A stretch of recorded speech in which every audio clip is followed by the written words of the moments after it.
आज माझ्या दिवसाची सुरुवात सकाळी खूपच लवकर झालेली होती, कारण आज मी खूप आनंदात होते. त्याचं कारण मी पुढं सांगतेच. त्याच्या अगोदर स्वयंपाक बनवून घेतला आणि जे पण काही भांडे वगैरे पडलेले होते ते घासून घेते. आणि आज मी जाणार होते माझ्या माहेरी, कारण 2-4 दिवसाची सुट्टी होती. त्यामुळे पहिलं तर झाडांना धुवून वगैरे पाणी घालून ठेवलं, कारण 4 दिवस त्यांना पाणी काही भेटणार नव्हतं.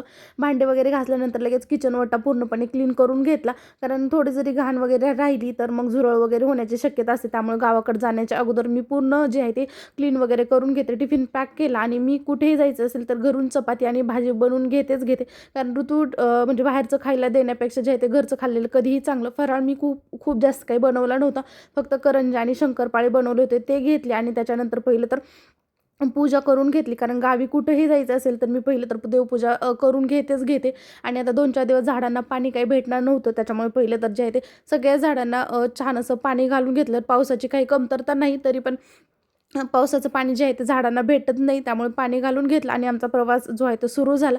निघता आम्हाला पूर्ण असं छान असं ऊनसुद्धा पडलेलं होतं आणि आज माझा उपवास होता, त्यामुळे मी शाबू वडे घेतले आणि ऋतूच्या पप्पांनी जे आहे ते पुरी भाजी घेतली. घरी पोहोचले, तर घरी पोहोचायला खरंच खूप रात्री उशीर झाला होता. आणि इथं माझी मधली बहीण आणि माझ्या दादाचं जे आहे ते भाऊबीज ओवाळणं चालू होतं, तेवढ्यात मी पोहोचले. आणि आम्ही पण म्हणजे भाऊबीज वगैरे साजरी केली. आणि इथं मी आमच्या घरच्यांचा वगैरे फोटो वगैरे काढला. तर व्हिडिओ कसा वाटला नक्कीच सांगा.